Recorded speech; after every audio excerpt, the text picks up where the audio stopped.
আল্লাহর কোরআন দেখার জন্য মদিনার অলি গলি ঘুরতেছেন। হঠাৎ হযরত ওমর দেখতে পায় বিস্তীর্ণ মরুভূমি। ওই মরুভূমির ভিতরে একজন রাখাল উট আর দুম্বা চড়ায়। ওমর ফারুক আল্লাহর কোরআন দেখার জন্যে, সুবহানাল্লাহ কোন। আপনারা তো শুনবার আইছেন, কিন্তু কোরআন শুনলে হবে না। আল্লাহ বলেছেন সামিনা ওয়া তাআনা, শুনতে হবে আমল করার নিয়তে। কি হয়েছে বাজান? বসো। আর কি হলো রে? সমস্যা আছে? আচ্ছা আচ্ছা ঠিক আছে, আচ্ছা আচ্ছা আচ্ছা। হযরত ওমর আল্লাহর কোরআন দেখার জন্য রাখালকে সালাম দিলেন। অর্ধ পৃথিবীর খলিফা সালাম দিলেন, সালাম দিলেন। এই সালাম বোঝেন আপনারা? বোঝেন সালাম মানে কি? সালাম মানে আসসালামু কবলাল কালাম, কোনো কথাবার্তা বলার আগে দেওয়া লাগবে সালাম। ওমর ফারুক সালাম দিয়ে বললেন, ও রাখাল ভাই, আমার পেটে ক্ষুধা লাগছে, আমি উটের এক পেয়ালা দুধ চাই। রাখাল মুস্কি মুস্কি হাসে। ওমর ফারুক বলে, রাখাল তোমাকে সালাম দিলাম, তুমি সালামের উত্তর দিলা না, উটের দুধ দিবা কি দিবা না তাও কেন বলো না? রাখাল বলতে যে পথিক, তুমি আমারে সালাম দিয়েছো, উটের দুধ চাইছো, আমি সালামের উত্তরও দেব না, দুধও দেব না, আগে জানবো তোমার পরিচয়। আজকে বাংলার মুসলমান পরিচয় জানে না।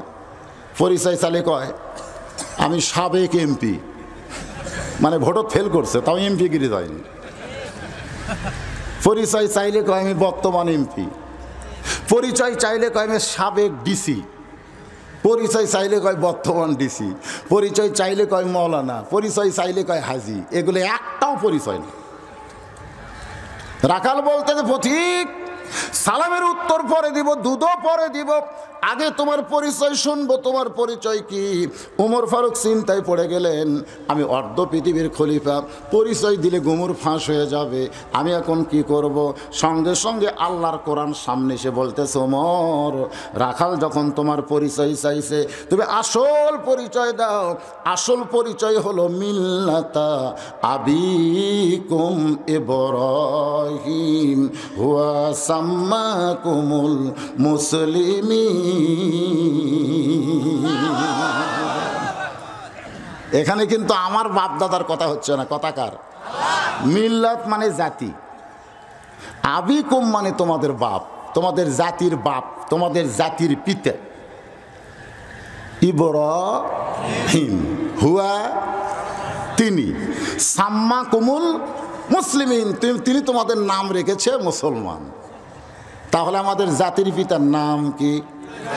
যারা মুখ বন্ধ করে থাকবেন এতে বিপদ আছে। আরে আওয়ামী লীগ করেন, বিএনপি করেন, জাতীয় পার্টি, জামাত, তাবলীগ যা করেন করেন, বাইরে করেন, কিন্তু ভিতরে কোনো দল চলবি না, দল একটাই। কারণ মসজিদে আজান দিলে আমরা যে যে দল করি, ভিতরে যাওয়ার পরে কি এক এক দল এক এক কাতার করি না সব দলে এক কাতার করি? আমি নিজের চোখে দেখছি, ডান পাশে আওয়ামী লীগ, বাম পাশে বিএনপি, মাঝখানে জামাত।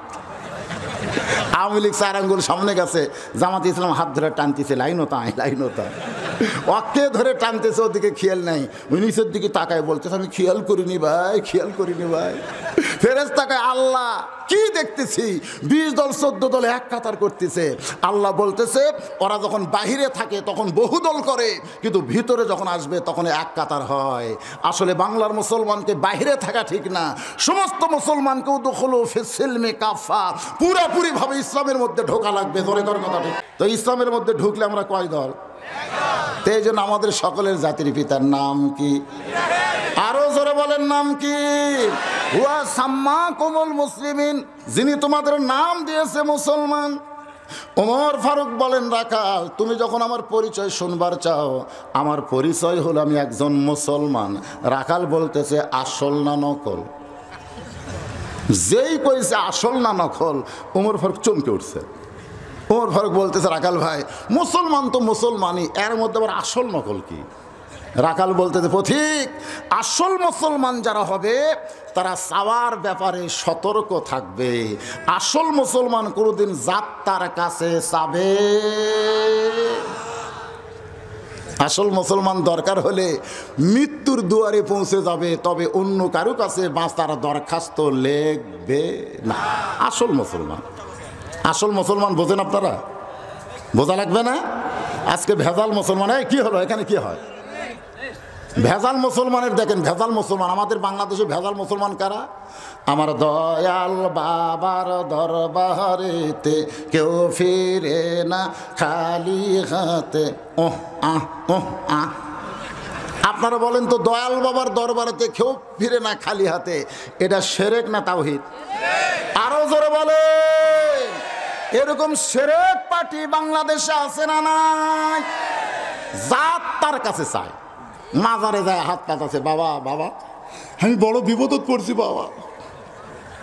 একটা গাছের কাছে হাত পাতায়, মাজারে হাত পাতায়। আমি প্রথম 11 সালে যখন হজ করতে গেলাম, আমি মদিনায় গিয়ে রাসূলের রওজার পাশে এভাবে 2 হাত তুলছি, মানে আমরা কবর জিয়ারত যেভাবে করি, তো নবীর রওজার পাশে একটা হাত তুলছি। কেবল হাত তুলিছি বাজান, ইতিমধ্যে ওখানে পুলিশ থাকে। পুলিশ দৌড়ে এসে আমার হাতের উপর লাঠি দিয়ে, এরকম লাঠি ঠাসি দিয়ে বলে, মানো কুল্লু হারাম, মানো। আমার কয় হারাম, কুল্লু হারাম, মামনু, এটা চলবে না। আমি চিন্তা করলাম, কে রে পুলিশ, তুই আমাকে চিনিস?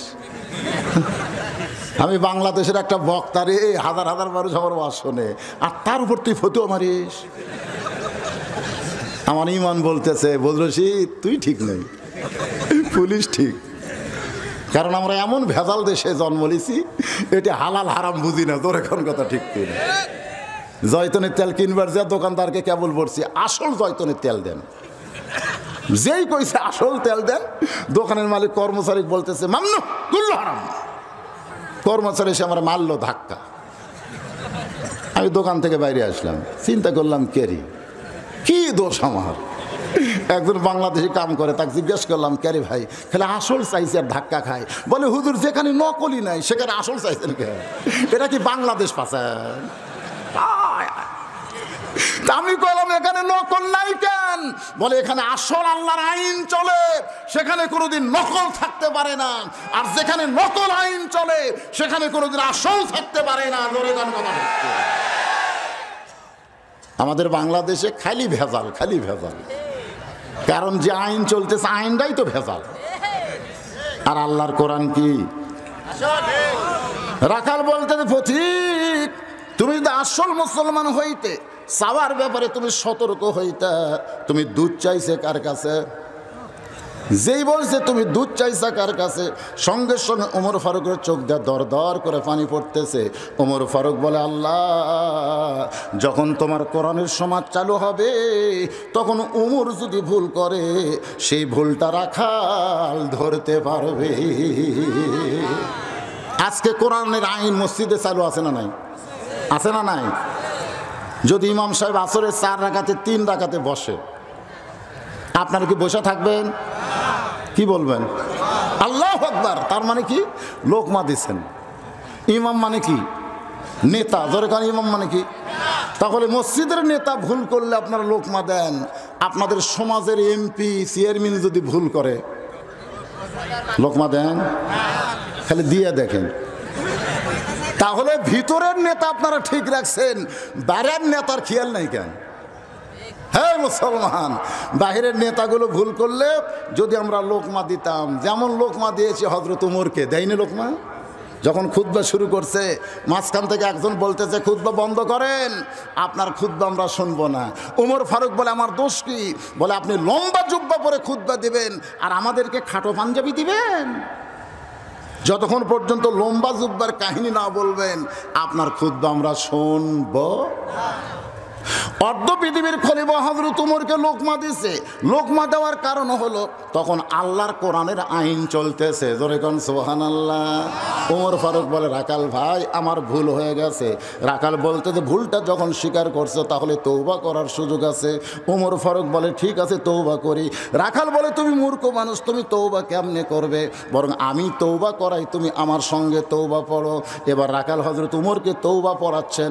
আমার সঙ্গে যারা মাগরিব এশার নামাজ পড়েন নাই, কোরআনের মাহফিলে বসে আছেন, ফজরের আগে যদি আমাদের মৃত্যু হয়ে যায়, তাহলে এই যে 2 ওয়াক্ত নামাজ রাত্রে না পড়ার কারণে আপনি কিন্তু জান্নাতে যাবার পারবেন।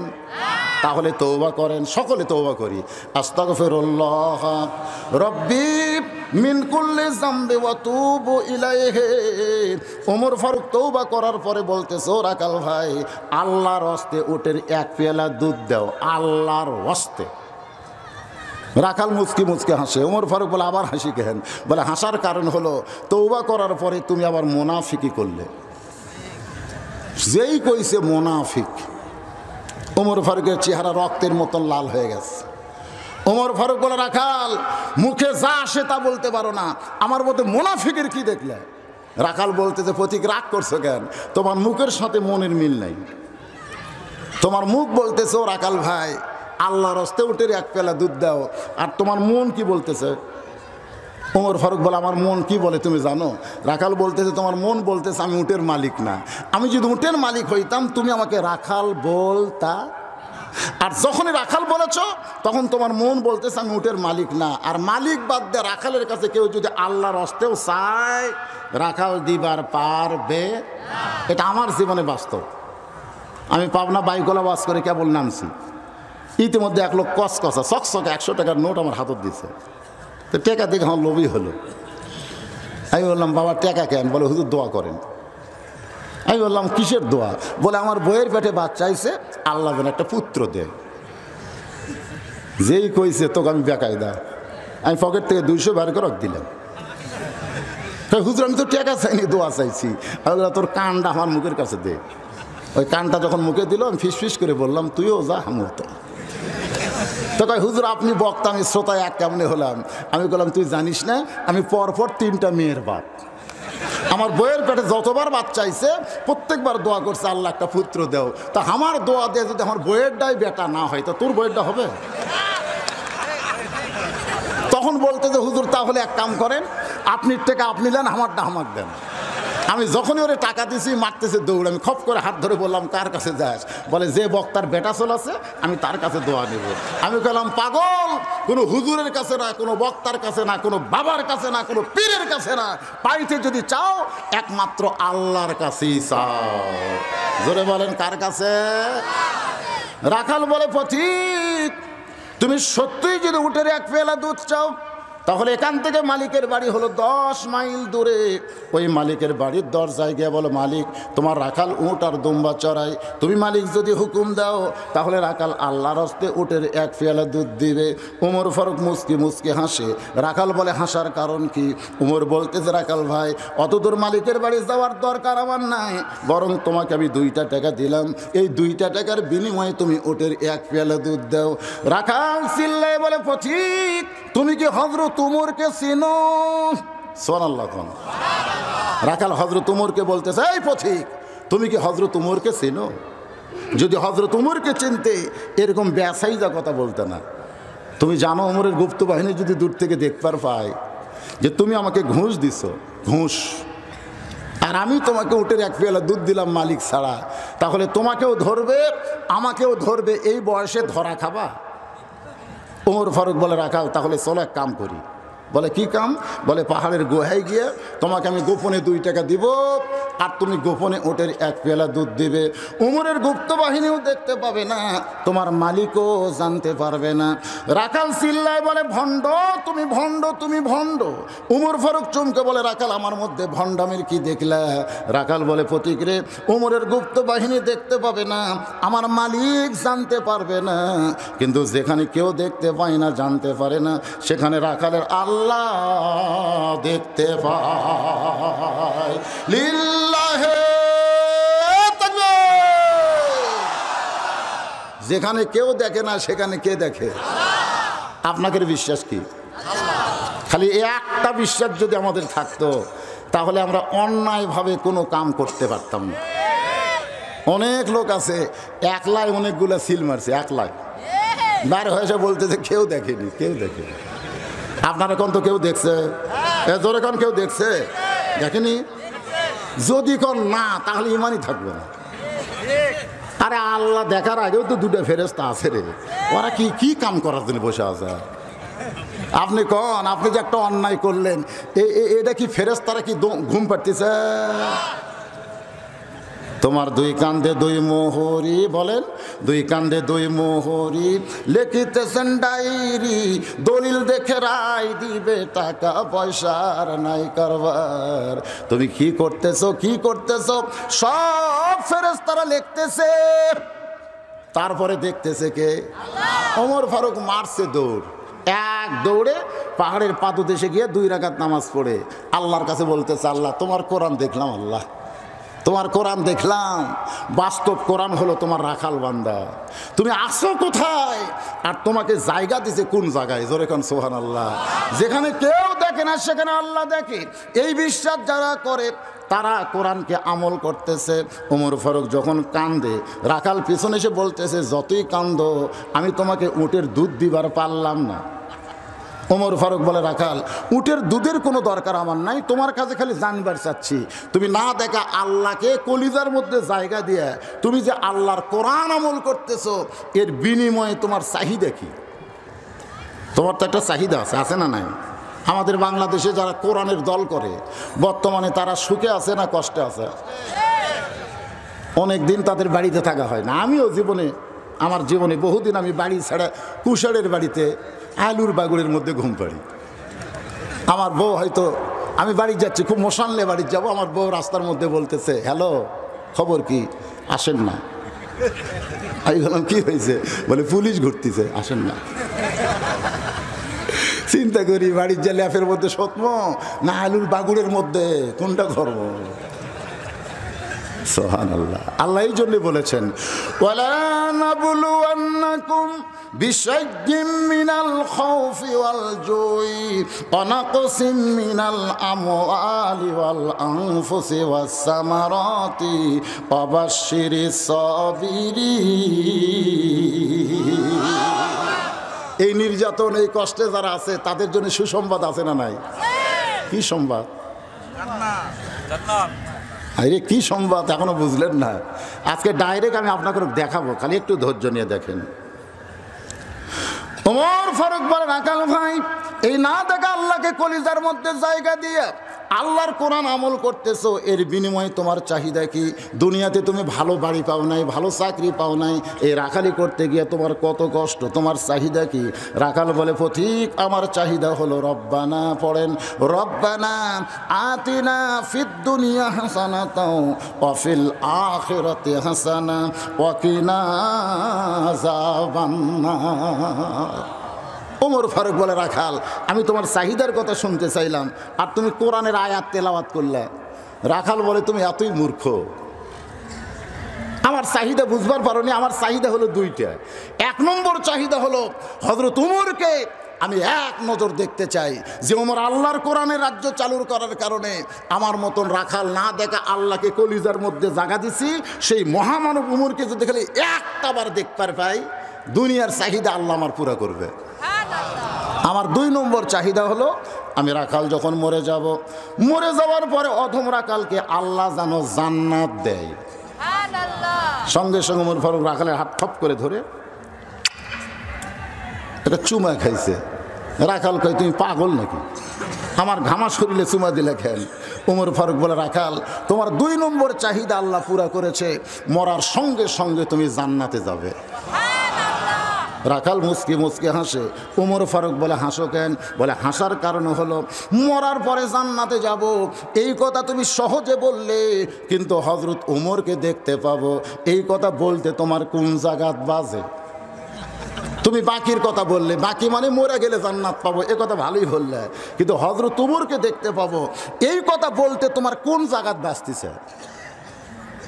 ওমর ফারুক চিন্তা করে যে রাখাল আমাকে তওবা পড়াছে, যে রাখাল আমাকে মুনাফিক কইছে, যে রাখাল আমাকে ভণ্ড কইছে, এখন যদি বলি আমি উমর, বলাও সারা, হাত ফেল করে মরাও সারা, জোরে কোন কথা ঠিক কিনা? ওমর ফারুক চিন্তায় পড়ে গেলেন যে আমি উমর এই কথা রাখালকে কেমনে বলবো। এমন সময় আল্লাহর কোরআন সামনে এসে বলতেছে, উদউ ইলা সাবিলি রব্বিকা বিল হিকমা।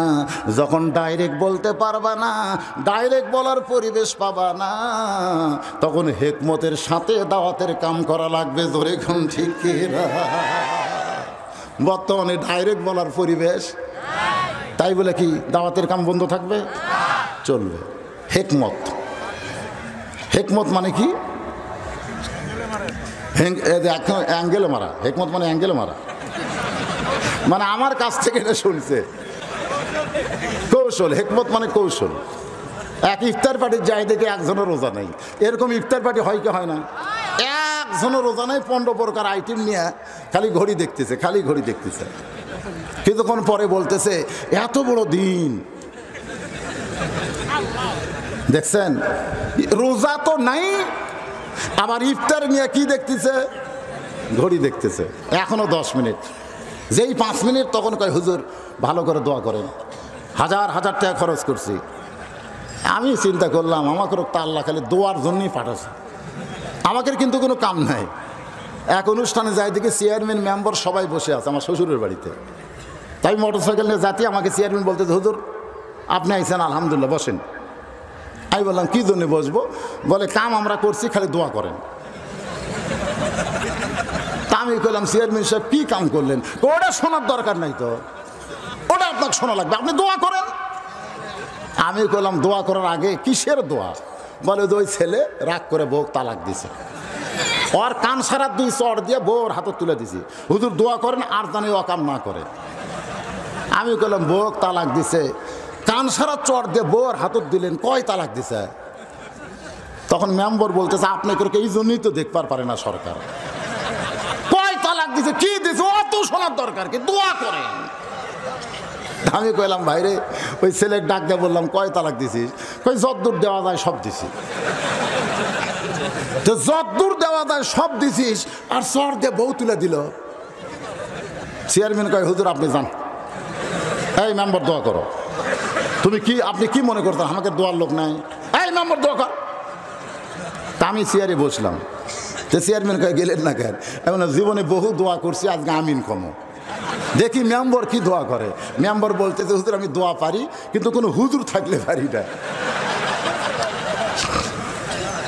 আমাদেরকে আজকে অনেকেই খালি দোয়ার জন্য, জোরে কোন কি জন্যে? যা করেন করেন, হুজুর একটু দোয়া করে। শোনেন, দোয়া করলে শুধু কাম হবে না, নিয়ম মতো দোয়া করা লাগবে। একটু মনোযোগ দিয়ে শোনেন। 15 প্রকার আইটেম নিয়ে রোজা নাই, খালি বারবার ঘড়ি দেখতেছে। আমাকে বলে হুজুর ভালো করে দোয়া করেন। আমি চিন্তা করলাম এখানে ডাইরেক্ট বললে এরা বুঝতে পারবে, অ্যাঙ্গেল মারা লাগবে। অ্যাঙ্গেল বোঝেন? বাংলা করলে বুঝবে। আরবিতে গড় দোয়া আছে না নাই? এই গড় দোয়া যখন শুরু করলাম, প্রত্যেকটা বেরোজাদার যখন আমি থামি, যে দোয়া করতে করতে আরবি কথা তো যখন থেমে যায় ওরকে আমি মনে মনে কইলাম আলেমদের বিরুদ্ধে লাগিস না রে, যেটি বাংলা পারবি না সেটা আরবিত মার দিবি। জোরে কোন কথা ঠিক কিনা? ওস্তাদের মার, জোরে কোন ওস্তাদের মার হলো শেষ রাত্রে। ওমর ফারুক বললেন রাখাল ভাই তুমি কি সত্যি হযরত ওমরকে দেখবার চাও? রাখাল চিল্লাই বলতেছে কোথায় হযরত ওমর, কোথায় হযরত ওমর? ওমর ফারুক বললেন লাফালাফি করো না, সত্যি যদি হযরত ওমরকে দেখবার চাও তাহলে তোমাকে ফজরের নামাজ সামনে কাতারে আদায় করা লাগবে। সামনে কাতারে যদি ফজরের নামাজ পড়তে পারো তাহলে মেহরাবের দিকে তাকাইলা দেখবা যে মানুষটা ইমামতি করতেছে ওই মানুষটি হলেন হযরত ওমর। লিল্লাহে যখন কোরআনের সমাজ চালু হবে তখন আপনাকে এমপি সাহেবকে নাটোরের বড় মসজিদের ইমাম হওয়া লাগবে। জোরে কোন কি হওয়া লাগবে? ইমাম হওয়া লাগবে। ওমর ফারুক বলতেছেন মেহরাবের দিকে তাকালে যে মানুষটাকে দেখবা নামাজ পড়াচ্ছে ওই মানুষটাই হলো হযরত ওমর। হযরত ওমর শুধু মদিনার খলিফা না, বড় মসজিদের ইমামের দায়িত্বে আছে। জোরে কোন সুবহানাল্লাহ। রাখাল মুচকি মুচকি হাসে। ওমর ফারুক বলে রাখাল হাসো কেন? রাখাল বলতেছে তুমি আমাকে চিনো? ওমর ফারুক বলে তোমাকে আবার কি চেনা লাগবে, তুমি রাখাল। তাহলে আমাকে সামনে কাতারের কথা কেন কও? আমি একটা গরিব রাখাল, এই মসজিদের বারান্দায় নামাজ পড়ি, এই মসজিদের ভিতরে ঢোকার সাহস কোনোদিনও পাই না, কারণ মসজিদের মধ্যে দামি দামি সাহাবী, সেখানে আমার মতন রাখাল কেমনে যায়? ওমর ফারুক বলে রাখাল তুমি কম দামি আর ভিতরের গুলা দামি, এ কথা তোমাকে কে বুঝালো? আপনারা নিচে বসে আছেন আপনারা কম দামি, আর আমি চেয়ারে বসে আছি আমি দামি, এ কথা আপনাকে কে বুঝালো? আল্লাহর কোরআন বলতেছে ইন্না আকরামাকুম ইনদাল্লাহি আতকাকুম, ওই ব্যক্তি সবচাইতে দামি হয় যার কলিজার মধ্যে আল্লাহর বেশি ভয়। আপনাদের কলিজার মধ্যে কার ভয় বেশি? তো ফিস ফিস করে গল্প করেন কেন? আমি বললাম কে আমার জোরে ঘর না হুজুর, দেওয়ালের কান আছে, দেওয়ালের কান আছে। তো দেওয়ালের কান যারা বলতেছে তাদের কলিজার মধ্যে আল্লাহর ভয় আছে? অন্য কারো ভয় কালে চালু ভালো করে কেউ নেই, কেউ নেই। তারপরে গল্প করতে এতই ভয় খাওয়া খাসে বাংলার জনগণ, আর কথাই কবার চায় না। এখানে আল্লাহ বলতেছেন ইন্না আকরামাকুম ইনদাল্লাহি আতকাকুম, ওই ব্যক্তির সবচাইতে দামি হয় যার কলিজার মধ্যে আল্লাহর বেশি হয়। তুমি কম দামি, ভিতরের গুলো দামি, এইগুলো কিন্তু ইসলাম নয়, বরং তোমাকে সামনে কাতার ধরতে হবে, না ধরলে উমরকে তুমি দেখতে পাবে না। রাকাল বলতেছে ঠিক আজকে এশার নামাজ পড়ে আমি বাড়ির যাচ্ছি না। ওমর ফারুক চমকে করে বলতেছে এশা পরে যদি বাড়িতে না যাও কি করবে? বলে সামনে কাতার ফজর ধরবো, এই জন্য এশা থেকে আমি চেষ্টা করব ফজর যেন সামনে পাই, ওমরকে যেন এক নজর দেখি। ওমর ফারুক বললেন এশা থেকে ফজর হলো লম্বা সময়, এই লম্বা সময়ে যদি তোমার ঘুম ধরে তাহলে কি করবা? রাখাল বলতে যে ঘুম যদি ধরেই মসজিদের ভিতরে কোনো এক জায়গায় ঘুমাইয়া যাব, যেই কষে ঘুমাইয়া যাব। ওমর ফারুকের কপালটা রক্তের মতো লাল হয়ে গেছে। ওমর ফারুক যখন রাগ করে তখন চেহারা লাল হয়। ওমর ফারুক বললেন রাখাল মসজিদের মধ্যে ঘুম পাড়বা, এর দলিল কোথায় পেলে? মসজিদের ভিতরে ঘুম পাড়ার দলিল থাকা লাগবে না? এজোর এখন লাগবে কি লাগবে না? তো তুমি মসজিদের মধ্যে ঘুম পাড়ার দলিল কোথায় পেলে? আল্লাহ কোরআনে বলেছেন ফাইজা কুদিয়াতিস সালাহ ফান্তাশিরু ফিল আরদ, নামাজ হয়ে গেলে মসজিদে থাকা যাবে না, জমিনে ছড়ায় পড়তে হবে। হুকুমকার এ কথা কর না কেন? জোহরের নামাজ পড়ে সবাই বাড়িতে গেছে, কিন্তু ওরা 5 জন 6 ফ্যান দিয়ে গল্প করতেছে। ফ্যান ঘুরতেছে, 6টা মানুষ বসে আছে 5টা, 1-8 ঘন্টা হয় গল্প ছাড়ে না। ফেরেশতা কয় আল্লাহ সবাই বাড়িতে গেল, এই 5টা যায় না কেন?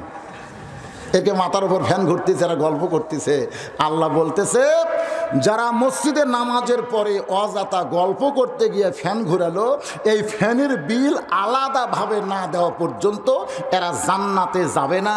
কারণ মসজিদ তোমার বাপের ঘর না, ইচ্ছা মতো গল্প মারবে। জোরে কোন কথা ঠিক কিনা? আমরা ছোটবেলায় দেখছি কাঁচা পেঁয়াজ খাইয়ে কেউ মসজিদে ঢুকলে তার এই তোর মুখ খাও খাও গন্ধায়, পেঁয়াজ খেয়ে তুই ভিতরে ঢুকলি কেন? রসুন পেঁয়াজ খেয়ে ঢুকতে দেয়নি। আর এখন মসজিদের মধ্যেই পেঁয়াজ কাটতেছে, মসজিদের মধ্যেই পেঁয়াজ কাটা মুড়ি মাখতেছে, মানে মসজিদ আর বাপের রান্নাঘর। হাসতেছেন কেন? মসজিদ কি রান্নাঘর? কথা বল না কেন? রান্নাঘর। মসজিদকে সব কাজে ব্যবহার করবেন না। করা যাবে কতগুলো কাজ আমি বলবো, ঘুমানো যাবে, ঘুমানো যাবে, কিন্তু তাই বলে মুয়াজ্জিনের সাথে লাইন করে বলতে পারেন না যে আমাদের বাড়ির ফ্যান নাই, কারেন্ট নাই, আমরা গরমের মধ্যে থাকতে পারি না, আমাকে একটু চাবি দেন। মুয়াজ্জিন কয় কখন দিব? বলে এশার পরে দিবেন। ফজর পর্যন্ত চুক্তি যে আপনি আজান দেবার আসবেন, চাবি নেবেন। মাঝখান তো আমাদের ঘুম পাড়া হলো 12টা ফ্যান। মুয়াজ্জিন বলে আমার লাভ কি? বলে মাস গেলে 50 টাকা দিব। টাকার লোভে মুয়াজ্জিন চাবি দিছে, ওরা তালা খুলে 6 জন 12 ফ্যান দিছে, দিয়ে ঘুমাইছে।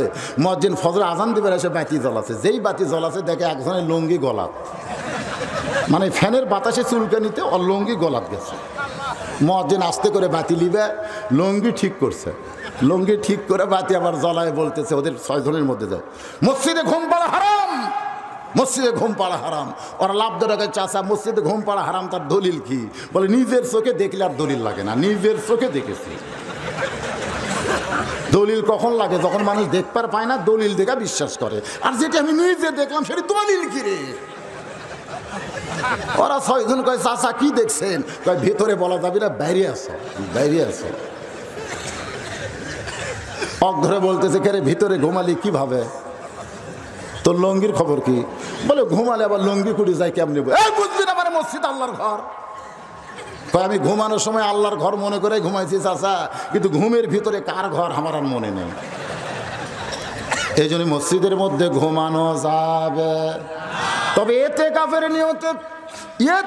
নিয়তে যদি কোনো আল্লাহর বান্দা মসজিদে ঘুমায়, বিশেষ করে যারা তাবলিগ করে, ওনারা যখন মসজিদে ঢোকে দেখবেন এশার নামাজের পরে পেশাব করবার গেছে, আমি নিজে দেখছি, আবার পেশাব করে ওযু করে মসজিদের মধ্যে ঢোকে, কিছুক্ষণ বসে আল্লাহর জিকির করে দুরূদ পড়ে, এরপরে ঘুমিয়ে যায়। ওই ঘুমটা আল্লাহ ইবাদতের মধ্যে শামিল করে নেয়। আল্লাহর বান্দার একটু মনোযোগ দিয়ে শুনবেন। ওমর ফারুক বলে রাখাল বরং আজানের গুরুত্ব দাও। এতদিন রাখাল নামাজ পড়েছে বারান্দায়, আজকে নামাজ পড়বে কোন জায়গায়? যেই মাত্র মুয়াজ্জিন বলেছে আসসালাতু খায়রুম মিনান নাওম, ঘুম হইতে নামাজ অতি উত্তম, সঙ্গে সঙ্গে রাখাল উঠে ওযু করে মারতেছে দৌড়। এতদিন বারান্দায় নামাজ পড়েছে, সিনা টান করে হাঁটিছে আস্তে আস্তে। বারান্দাত যারা পড়ে তারা কিন্তু আজানের গুরুত্ব দেয় না, তারা গুরুত্ব দেয় আকামতের। আপনাদের মসজিদের বারান্দাত যারা নামাজ পড়ে, আপনারা কোন তোরা আজানের গুরুত্ব দেয়? আজানের গুরুত্ব যারা দিবে তারা সামনে কাতার পাবে, কিন্তু তারা আকামতের চিন্তা করে। কিন্তু আসলে আকামত কখন দেয়? ঠিক হচ্ছে এখন 4:30, একেবারে দোকান টোকান সব করতেছে, খালি ঘড়ি দেখতেছে। যেই 3 মিনিট আছে তাড়াতাড়ি তালা দিয়ে দৌড়ে এসে আল্লাহু আকবার বারান্দাত, আল্লাহু আকবার। যে হাত বানছে মিন শাররিল ওয়াসওয়াসিল খান্নাস বলতেছে তাড়াতাড়ি তো তালা লাগালি চাবি।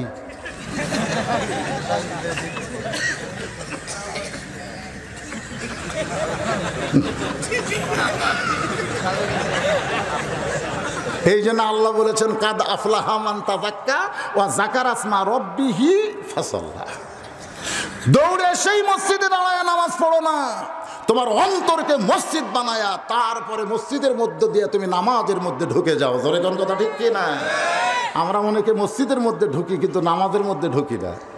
সারা জীবন যদি আপনি মসজিদে ঢোকেন, নামাজের মধ্যে ঢুকতে না পারেন, আপনি নামাজও পড়বেন, ঘুষও খাবেন, নামাজও পড়বেন, সুদও খাবেন। আমাকে এলাকায় গেছিলেন, আসরের ওযু করতেছে, ইতিমধ্যে একজন টাকা ঘুষ লেগেছে। এসিলেন বলতেছে তোর আক্কেল নাই, এখন আমি ওযু করতেছি, আমি নামাজ পড়বো, ওই টাকা আমি হাত দিয়ে সমনা রে, তোর যদি সময় না থাকে ডয়ারের মধ্যে থুয়ে যা।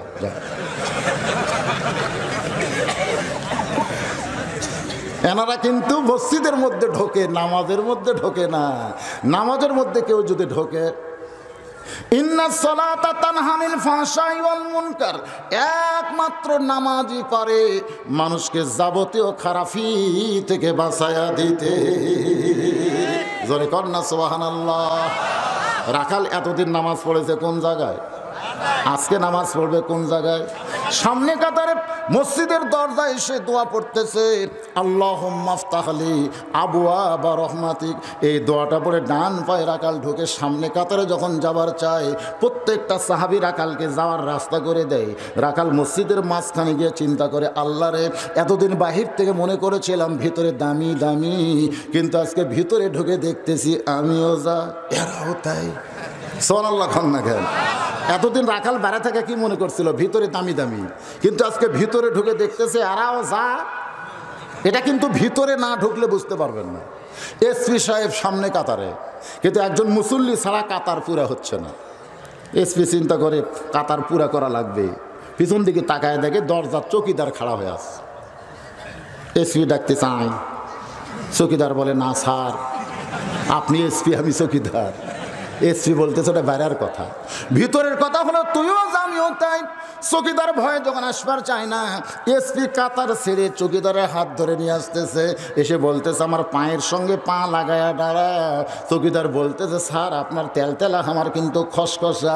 এসপি বলতেছে তেলতেলা খসখসা আজকে বোঝা যাবে না, কারণ দুই ভাই যখন কাতার সোজা করব তখন এসপি চৌকিদার নাই, আমরা যেন দুইজন ভাই। চকিদার চোখের পানি বের করে বলে, আল্লাহ, ভিতরে এত শান্তি, এটা বাহির থেকে বোঝা যায় না। রে মুসলমানের, একটু খেয়াল করবেন, বাহিরে 20 দল 14 দল, আর যেই মসজিদের ভিতরে যাবেন তখন সকলে এক কাতার। ধনীর কাছে গরিব, গরিবের কাছে ধনী, ফর্সার কাছে কালো, কালোর কাছে ফর্সা। জোরে কোন কথা ঠিক কিনা? আপনারা কোনোদিন দেখছেন যদি আপনি সবচাইতে ধনী মানুষের কাছে একটা ফকির দাঁড়ায়, ওই কি ঘুরতে পারবি? কে রে, তুই ভিক্ষা করে খাস, তুই আমার কাছে খান। আল্লাহ বলবে, যত রাজনীতি বাইরে, ভিতরে কোনো রাজনীতি চলবে না, ভিতরে এক নীতি চলবে। কার? রাকাল যাইতে যাইতে একেবারে সামনে কাতারে, মেহরাব বরাবর সামনে কাতারে রাখাল ফজরের 2 রাকাত সুন্নত নামাজ আদায় করে চুপটি করে বসে আছে। রাখাল চুপটি করে যখন বসে আছে, এমন সময় এক সাহাবী ঢুকে দেখে জাগা দখল। সাহাবীর নাম হলো ওসমান গনি। ঢুকে দেখতেছে জাগা দখল। জাগা দখল মানে আল্লাহ রাসূল বলেছেন, আমি যখন ইমামতি করব, আমি বরাবর পিছনে যিনি দাঁড়াবে তার নাম হলো আবু বক্কর। আবু বক্কর যখন ইমামতি করবে, আবু বক্কর বরাবর পিছনে যিনি দাঁড়াবে তার নাম হলো ওমর। ওমর যখন ইমামতি করবে, ওমর বরাবর পিছনে যিনি দাঁড়াবে তার নাম হলো ওসমান। ওসমান যখন ইমামতি করবে, ওসমান বরাবর পিছনে যিনি দাঁড়াবে তার নাম হলো আলী। আলী যখন ইমামতি করবে, আলী বরাবর পিছনে চুপ হয়ে গেলেন। সাহাবীরা বললেন, ইয়া রাসূলুল্লাহ, হযরত আলী যখন ইমামতি করবে তখন আলী বরাবর পিছনে কে দাঁড়াবে? আপনি কেন বলতেছেন না? রাসূল বললেন, মা ইয়ান্তিকু আনিল হাওয়া ইন হুয়া ইল্লা ওয়াহুন ইউহা। আমি ততক্ষণ পর্যন্ত বলতে পারি না যতক্ষণ আল্লাহ না বলায়। সুবহানাল্লাহ কবেন না? এই কথার দ্বারা রাসূল বুঝাইলেন আলী পর্যন্ত হলো খোলাফায়ে রাশেদা। তাহলে হযরত ওমর যখন ইমামতি করবে, ওমর বরাবর কে দাঁড়াবে? জোরে কোন কে দাঁড়াবে? কিন্তু আসিয়া দেখে জাগা দখল। যেখানে হযরত ওসমান দাঁড়ায় সেখানে রাখাল বসে আছে। আল্লাহ রাসূল বলেছেন, মসজিদে কেউ যদি জায়গা দখল করে, সে নিজের ইচ্ছায় জায়গা না ছাড়া পর্যন্ত অন্য কেউ তাকে জোর করে ছাড়াতে পারবে না। যদি মনে করেন সামনে একজন অটো ভ্যান চালক সামনে কাতারে দাঁড়াইছে, আমি যাই 2 নম্বর কাতার পাচ্ছি, আমি যদি বলি, এই ভ্যানালাই অক্সিনিস, আমি একজন হুজুর মানুষ, আমার পিছনে তুই সামনে দাঁড়ালি কেন? এটা বলা হলো কবিরা গুনাহ। এটা বলা হলো কবিরা গুনাহ। আর ভ্যানালা যদি পিছন দিকে তাকায় বলে, হুজুর আপনি পাশে কেন, সামনে আসেন, এটা জায়েজ আছে। সে যদি নিজে জায়গা ছেড়ে দেয় জায়েজ আছে, কিন্তু জোর করে তাকে ছাড়ানো যাবে। ওসমান গনি রাখালের পাশে দাঁড়ায় 2 রাকাত ফজরের সুন্নত আদায় করার পরে রাখালের মুখের দিকে তাকায় আছে। আপনারা কোনো গরিব মানুষের দিকে যদি 2-3 বার তাকান, ওই কিন্তু রাগ করবে। কি কোন রাগ করবে কি করবে না? তো ওসমান গনি 2-3 বার তাকাছে। রাখাল রাগ করে বলতেছে, ভাই, আমার চেহারার মধ্যে এমন কি আছে যে বারবার তাকান? ওসমান গনি চমকে উঠছে। ওসমান গনি কয়, কে রে, সামনে কাতারের মুসল্লি, এইরকম গরম। আপনারা বলেন তো, যার মুখের দিকে ওসমান গনি বারবার তাকাছে তাই কি কাম করে? জোরে বলেন, রাখালের চরিত্র কেমন? রাখালের ভাষা হলো সব সময় গরম। আল্লাহ নবী বলেছেন, প্রত্যেকটা অভিভাবককে আল্লাহ দুনিয়াতে রাখালের দায়িত্ব দিয়া প্রেরণ করেছে। জোরে কোন সুবহানাল্লাহ। ওসমান গনি বলতে যে, ভাইজান এত রাগ করছেন কেন? আমি কোনোদিন আপনাকে সামনে কাতারে দেখি নাই, আজকে প্রথম সামনে কাতারে দেখতেছি। আপনার পরিচয় কি? রাখাল বলতে যে, সামনে কাতারে আসতে যে পরিচয় দেওয়া লাগে এটা তো আমি জানি না। ওসমান গনি বলতে যে, ভাই এত রাগ করছেন কেন? আমি শুধু জানবার চাই আপনি আমার ভাই। জোরে কোন সুবহানাল্লাহ। আপনার পরিচয় কি? রাখাল বলতেছে, আমি বারান্দায় নামাজ পড়ি। আজকে সামনে কাতারে আসার পেছনে কারণ হলো দেখার জন্য আইছি। দেখা হলেই চলে যাব, আর কোনোদিন সামনে আসবো না। আজকে সামনে কাতারে এসেছি দেখার জন্য, দেখা হলেই চলে যাব, আর কোনোদিন আসবো না। ওসমান গনি বলতে যে, ভাইজান একদিন এসেই দেখা পাবেন। আজ কয়েক বছর হলে আমি সামনে কাতারে নামাজ পড়তেছি, আজও পর্যন্ত দেখতে পাইলাম না। ওসমান গনি দেখতে চায় আল্লাহকে, আর রাখাল দেখতে চায় আল্লাহওয়ালা হযরত ওমরকে। একজন দেখতে চায় কাকে? যিনি আল্লাহকে দেখতে চায় তার নাম কি? এ লোভটা কে দিছে? আল্লাহ রাসূল বলেছেন আনতা আবুদুল্লাহ কান্নাকা তারাহু ফাইল্লাম তাকুন তারাহু ফাইন্নাহু ইয়ারাকা। যখন কোন আল্লাহর বান্দা ইবাদতের মধ্যে শামিল হবে, ইবাদতের মালিক আল্লাহকে সে দেখতে পাবে। সুবহানাল্লাহ কন্যা। এরপরে বলা হচ্ছে যদি দেখা না হয়, আল্লাহ যে তাকে দেখতেছে এই বিশ্বাস তার কলিজার মধ্যে আসবে। সুবহানাল্লাহ কন। তাহলে মসজিদের মধ্যে গেলে আমাকে কে দেখে? আমরা কার সামনে খাড়া হই? জোরে বলেন কার সামনে? আল্লাহ বলেছেন কুমু লিল্লাহি কানিতিন, দাঁড়াও দাঁড়াও লিল্লাহি, আল্লাহর জন্য কানিতিন, আনুগত্য নিয়ে দাঁড়াও। যেখানে আনুগত্য নিয়ে দাঁড়ানোর কথা আল্লাহ বলেছেন, সেখানে চেয়ারে বসা যাবে না। যে মসজিদে চেয়ার ঢুকবে, মসজিদ কমিটিকে বলবো আপনারা যদি চেয়ারগুলো ভাঙ্গা পারেন তাহলে একটা বদর যুদ্ধের সব পাবেন। আর যদি না ভাঙ্গেন তাহলে আপনাকে সমান পাপ হবে। কারণ অন্যায় করাও পাপ, অন্যায় সহ্য করাও পাপ। জোরে কোন কথা ঠিক কিনা? হ্যাঁ। যদি বলেন হুজুর পাও ভাঙ্গা গেছে, পাও ভাঙ্গা গেছে এই জন্যই খাড়া হবার পারে না, যার পাও ভাঙ্গিছে মাজুর ব্যক্তির জন্য জামাতে নামাজ পড়া শর্ত না। জামাতের শর্ত হলো কাতার সোজা করতে হবে। জোরে কোন কথা ঠিক কিনা? আর কাতার সোজা করতে গেলে পায়ের গোড়ালির সঙ্গে গোড়ালি মিল করা লাগবে। যাই সিয়ারত বসিছে আর কার সাথে মিল করবেন? এই কথা কন না কেন? কার সাথে মিল করবেন? আর পাও যে আগে চলে গেছে, তাহলে আপনি চেয়ারের পায়ের সাথে পাও মিল করবেন। ওই জায়গাটা ফাঁকা থাকলো আর সামনে কাতার ফাঁকা রেখে পিছনে কাতারে কেউ যদি নামাজ পড়ে গোটা জামাত মাকরু হয়ে গেল। একটা পঙ্গুর জন্য আপনি জামাত মাকরু করবেন? কথা কয় না। এরা চেয়ারত বসে নামাজ পড়ে রে। যদি আপনারা প্রতিবাদ না করেন আর 2 বছর পরে দেখবেন গোটা মসজিদই চেয়ার হয়ে গেছে। সারাদিন ঘরে 5 কেজি ব্যাগ হাতত করলে বাড়ি যায়, আর মসজিদের মধ্যে এসে কয় আমি পারি না। ইয়ের কি মারো? কতগুলা রোজাদার বেরোজাদার দেখবেন রোজার মাস রোজা চাঁদ উঠলি আর গ্যাস ধরে। জোরে কোন কথা ঠিক কিনা? কই পারি না ভাই রে, খালি পেট ভুটভুট করে। ও খালি পেট ভুটভুট করে। ডাক্তাররা বলেছে গ্যাস যাদের আছে, ডায়াবেটিস যাদের আছে, রোজা থাকলে এগুলা রোগ থেকে আল্লাহ মুক্তি করে দেয়। যেরকম সুবহানাল্লাহ। আরে এরা কয় পারি না পারি না। এখানে আল্লাহ কি বলতেছেন? কুম, নামাজ পড়াও যেমন ফরজ, নামাজে দাঁড়ানোও তেমন ফরজ। জোরে কোন কথা ঠিক কিনা? হ্যাঁ, দাঁড়িয়ে নামাজ পড়া কি? আরো জোরে কোন, জোরসে বলুন, আরো জোরে। ওসমান গনি চোখের পানি নিয়ে বলতেছে কয়েক বছর হলে সামনে কাতারে নামাজ পড়ি, আজ পর্যন্ত দেখতে পাইলাম না, আর তুমি একদিন এসেই দেখবে। রাখাল বলতেছে তাহলে তোমার চোখে সমস্যা আছে, তোমার চোখে সমস্যা আছে। কয়েক বছর হলে এসেও যখন দেখতে পারো না, আজকে আমার হাত ধরো, আমার হাত ধরো, আমি নিজেও দেখবো, তোমাকেও দেখায় দেব। যেই রাখাল কইছে আমি নিজেও দেখব, তোমাকে দেখায় দেব, সঙ্গে সঙ্গে আল্লাহর কোরআন সামনে এসে বলতেছে ইয়া আইয়ুহাল্লাযীনা আমানুত্তাকুল্লাহা ওয়া কুনু মা'আস সাদিকিন। আল্লাহর কোরআন বলতেছে রে ইমানদারেরা, তোমাদের ভিতরে যদি আল্লাহর ভয় সবসময় রাখতে চাও তাহলে সত্যবাদীর সাথী হও। সত্যবাদী এখন কি বাদী? আপনারা বলেন তো সত্যবাদী কারা? আল্লাহ যারা ভয় করে তারা।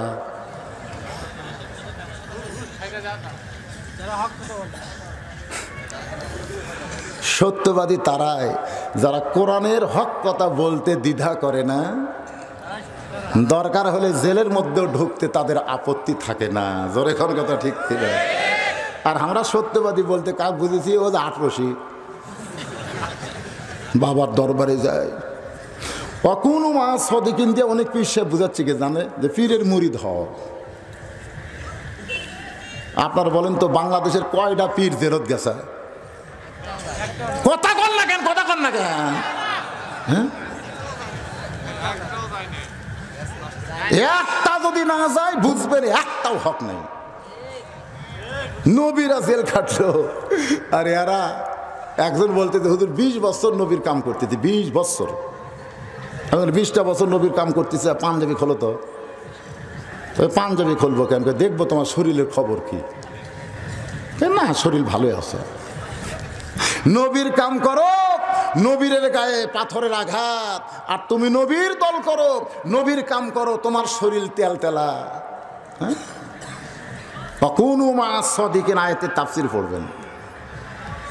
ওসমান গনি রাখালের হাতটা ধরে চুপটি করে বসে আছে, কারণ তার ঈমান বলতেছে আজকে একজন আল্লাহওয়ালা পাইছি, নিজেও দেখবে এবং আমাকেও দেখাবে। আপনারা বলেন তো, নবীর যত সাহাবী আছে, কোন সাহাবীর আগে বলা হয়েছে হায়াউন? আপনারা জুমার খুতবা শোনেন না, সানি খুতবা শোনেন না? সেখানে কি বলা হয়? হায়াউন ওসমান। রাসূল বলেছে সবচাইতে নরম শরম, নরম শরমের সাহাবীর নাম হলো ওসমান। আমি যখন ওসমান গনির কবর জিয়ারত করতে গেলাম, এখানে অনেক হাজী সাহেব আছেন, অনেক হাজী সাহেব আছেন। জান্নাতুল বাকির মধ্যে ঢুকলেন, ঢোকার পরে দেখবেন প্রথম যে কবরটা পাবেন, কার কবর? কেন এখানে হাজী সাহেবরা নাই নাকি? এ কারা কারা হজ করছেন দেখে হাত তোলেন তো।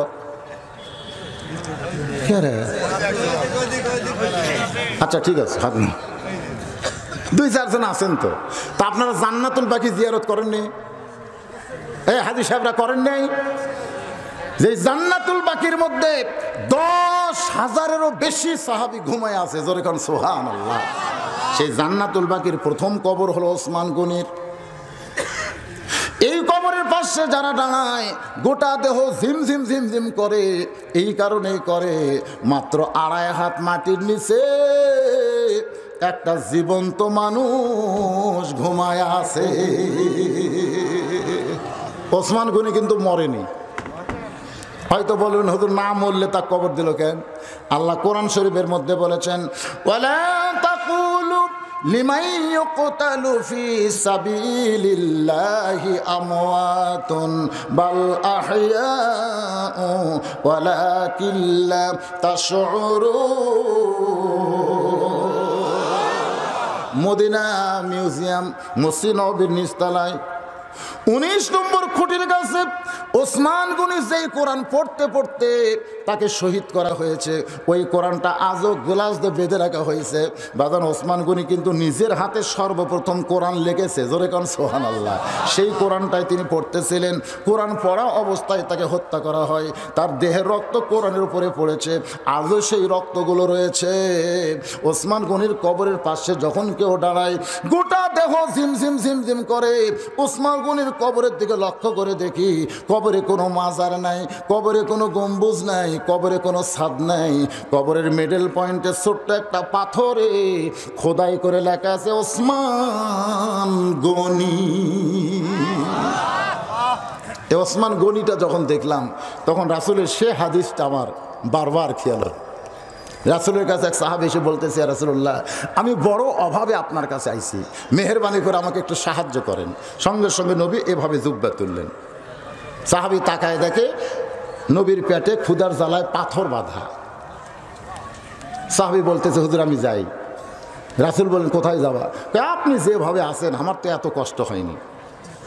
এই বলে সাহাবী যখন যাবার চাই, নবী বললেন, আম্মা সাইলা ফালা তানহার, সাইলকারীকে এইভাবে ফিরান যাবে না, বসো, এজলেস। সাহাবীকে বসাই দিলেন।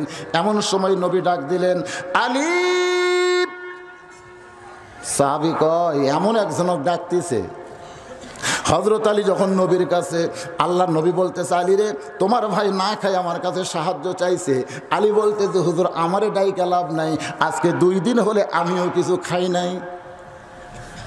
নবী বললেন, আলী তোমাকে সাহায্য দেওয়ার জন্য ডাকি নাই, বরং তুমি আমার হুকুমে একটা চিঠি লেখো ওসমানের কাছে, যেই চিঠির মধ্যে 2000 টাকার অঙ্ক বসায় দাও, আর চিঠির নিচে আমার নাম লিখে দাও।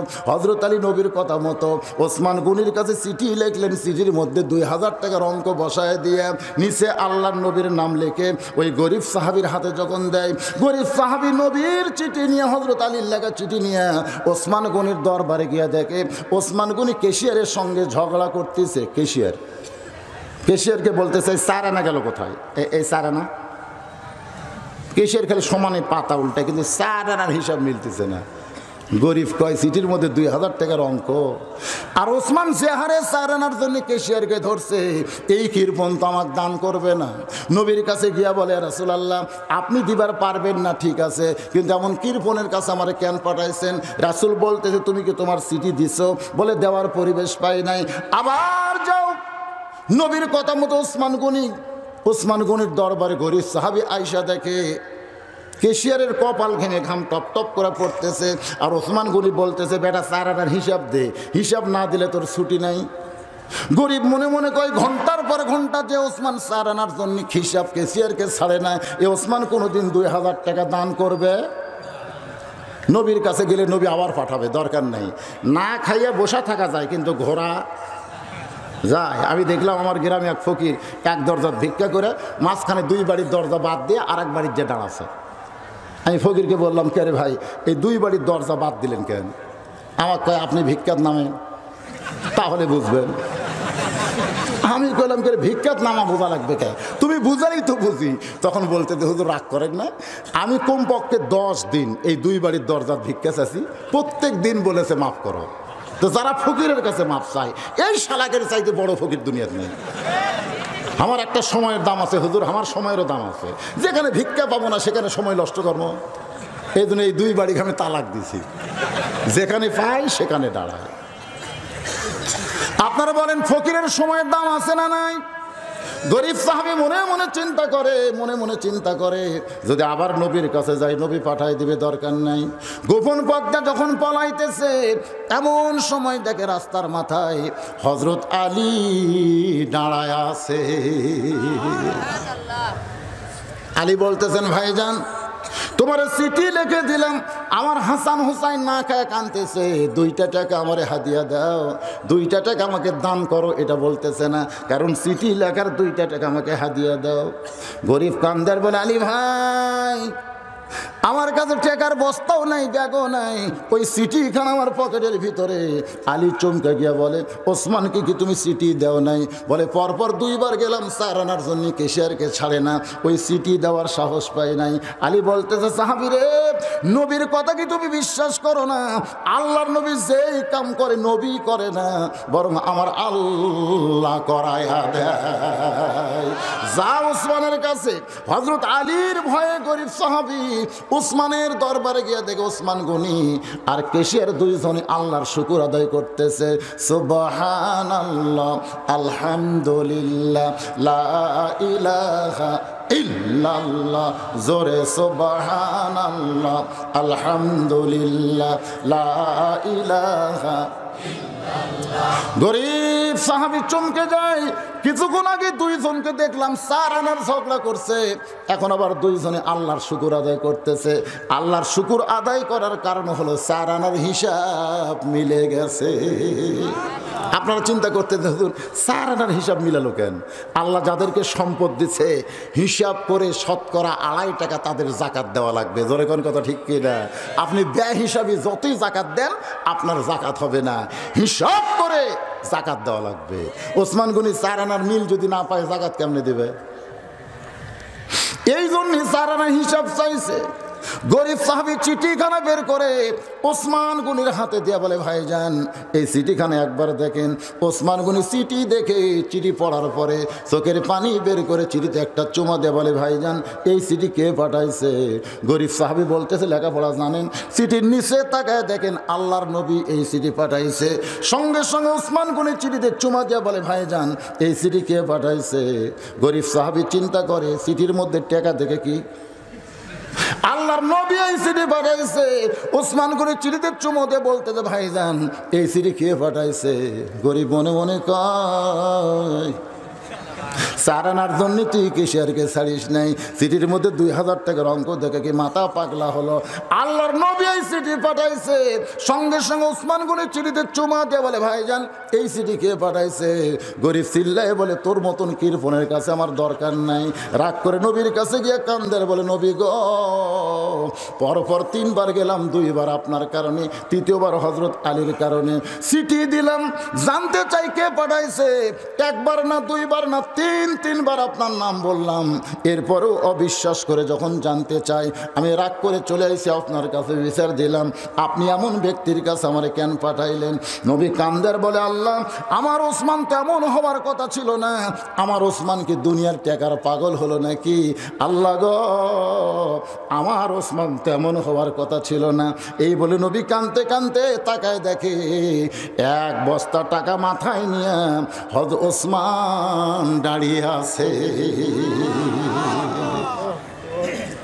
রাসূল চোখের পানি বের করে বলে, ওসমান, তোমার ভাইকে 2000 টাকা দান করার কথা বলেছি, তুমি 2000 টাকা না দিয়া এক বস্তা টাকা মাথায় নিয়ে আমার দরজায়। ওসমান গুনে বলে, নবী গো, আমার ভাই যখন আপনার চিঠি আমার কাছে দিছে, তখনই 2000 টাকা দেওয়ার নিয়ত করেছি। আর নিয়ত করেছি, যতবার আপনার পবিত্র নাম বলবে, আমি আপনাকে এত ভালোবাসি, আপনার নাম আমার শুনতে বড় ভালো লাগে। আমি নিয়ত করেছিলাম, যতবার আমার ভাই নামটা বলবে, প্রত্যেকবার 2000 করে টাকার অঙ্ক বাড়ায় দিব। এ পর্যন্ত আমার ভাই যান তিনবার আপনার পবিত্র নাম বলেছে। এই নাম বলার কারণে 6000, আর সিটির কারণে 2000, এ 8000 টাকার বস্তা মাথায় করে আনছি গো নবী। আপনি মেহেরবানি করে আপনার পবিত্র হাত দিয়ে আমার গরিব ভাইরে আপনি দিয়া দেন। গরিব সাহাবীও কান্দে, আল্লাহর নবীও কান্দে। নবী কান্দের বলে, মাবুদ, যে ওসমান আমাকে এত ভালোবাসে, আমার নাম শুনলেই 2000 টাকা দান করে দেয়, আমি গরিব নবী ওসমানকে কি দিব? আল্লাহ বলে, হাবিব, আপনাকে দেওয়া লাগবে না, আপনাকে যারা ভালোবাসে আমি আল্লাহ তাদের ভালোবাসি। আমার গানি ডিগ্রি আমি ওসমানকে দিয়া দিলাম। সে ওসমান হাত ধরে আছে কার? জোরে বলেন। কিছুক্ষণ পরে নামাজের আকামত শুরু হয়েছে।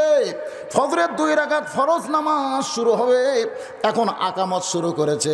আকামতের মধ্যে কদ কামাতিস সালাহ, কদ কামাতিস সালাহ, যেই বলছে কদ কামাতিস সালাহ, এমন সময় হযরত ওমর মেহরাবের মধ্যে দাঁড়াইছে। সঙ্গে সঙ্গে রাখাল আল্লাহু আকবার, সুবহানাল্লাহ কোন। আপনারা চিন্তা করতেছেন যে আকামত কদ কামাতিস সালাহ বললে হযরত ওমর কোন দিক দিয়ে ঢুকলো? যখন কোরআনের আইন চালু হবে বাংলাদেশে, তখন ইমামকে মসজিদের দরজা দিয়ে ঢোকা লাগবে না। ইমাম মানি হলো এমপি, ইমাম মানি হলো মন্ত্রী, ইমাম মানি হলো প্রধানমন্ত্রী। জোরে কোন কথা ঠিক কিনা? ইমাম মানি চেয়ারম্যান। মানে হামাকের মতন এই গরিবগুলো তখন ইমাম থাকবে না, তখন নেতাগুলো ইমাম হবে। আজকে আমার মতন গরিব ইমাম মসজিদের মধ্যে মেম্বরে বসে ডাইরেক্ট কোনো ওয়াজ করতে পারতেছে না। একদিন সুদের বিরুদ্ধে কেবল ওয়াজ শুরু করছে, কেবল কষে সুদ খাওয়া, 1 টাকা খালি মায়ের সাথে এ কেবল কষে। মসজিদের সামনে কেশিয়ার বসে আছে,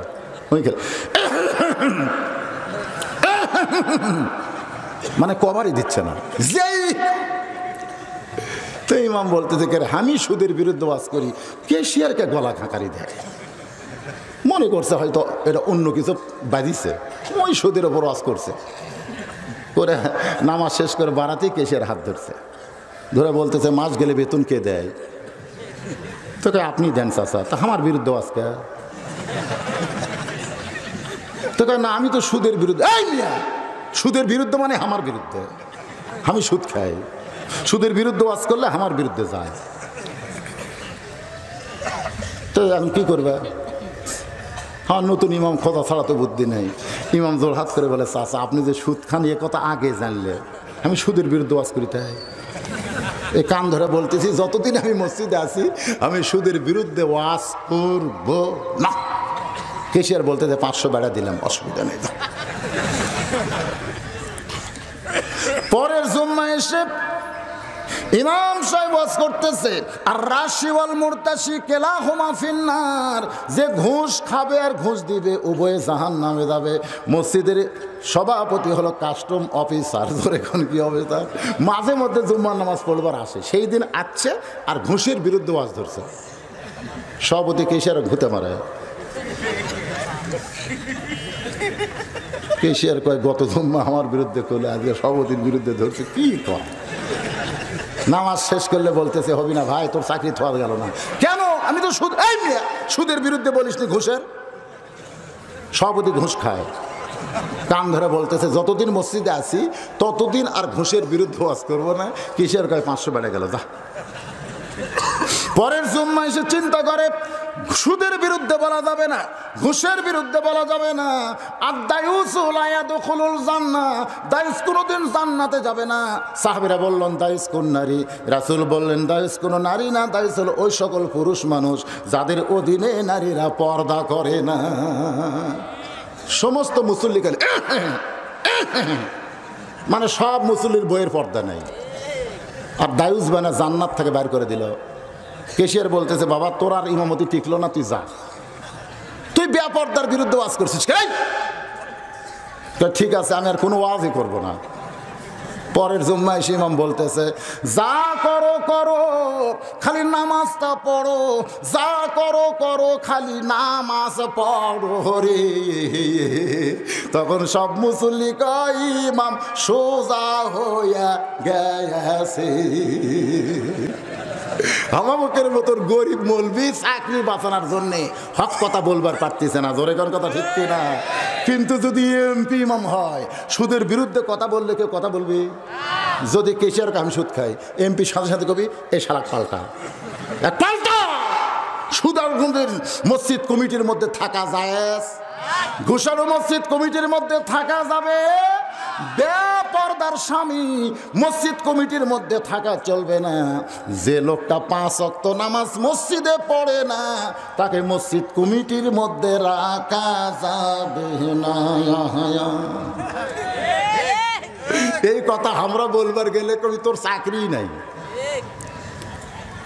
যেদিন কোরআনের রাজত্ব চালু হবে প্রত্যেকটা মেহরাবের সাথে ছোট একটা দরজা থাকবে, ওই দরজা দিয়ে ওই পারে রেস্টরুম থাকবে। যেই মাত্র কামাতিস সালাম সঙ্গে সঙ্গে হযরত ওমর মসজিদের মধ্যে ঢুকছে, মেহরাবের মধ্যে ঢুকছে, রাখাল চিৎকার করে আল্লাহু আকবার।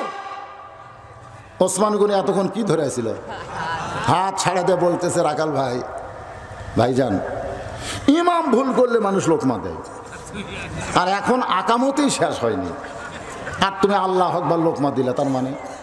রাখাল বলতেছে এই জন্যই তো তুমি কানা, এই জন্যই। কি জন্য লোকমা দিয়ে দিলাম নিয়ে তুমি জানো না?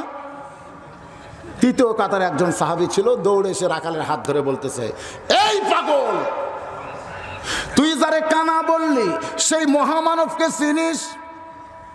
তুই যারে কানা কানা বলতেছিস এই মহামানব হলো আল্লাহর নবীর ডবল জামা। রাখাল কান্দের বলে ভাইজান এই জন্যই আমি ভিতরে ঢুকতে চাই না, কারণ ভিতরে নবীর দামি দামি সাহাবী, আমার মতন রাখাল মসজিদের মধ্যে কেমনে ঢোকে? কিন্তু ওই পথিক আমার সর্বনাশ করেছে। ওমর ফারুকের দিকে এইভাবে আঙ্গুল তুলে রাখাল বলতেছে ওই পথিক আমার সর্বনাশ করেছে, ওই পথিক আমারে কইছে যদি হযরত ওমরকে দেখবার চাও তাহলে সামনে কাতারে দাঁড়াইলে মেহরাবের মধ্যে দেখবা যেই মানুষটা ইমামতির মুসাল্লায় ওই মানুষটি হলেন হযরত ওমর। আমি সারা জীবনের সাধনা একটা বার শুধু হযরত ওমরকে দেখতে চাই, কিন্তু হযরত ওমরকে দেখতে এসে ওই পথিককে যদি আমি মেহরাবে দেখতে পাই তাহলে তোমরাই বলো লোকমা ছাড়া তোমার উপায় নাই। আমি আল্লাহু আকবার লোকমা দিয়া ওই পথিককে মেহরাব থেকে বের করে ওই জায়গায় হযরত ওমরকে আমি এক নজর দেখতে চাই। হাজার হাজার সাহাবীরা কাঁদতেছে, হাজার হাজার সাহাবীরা কান্দে।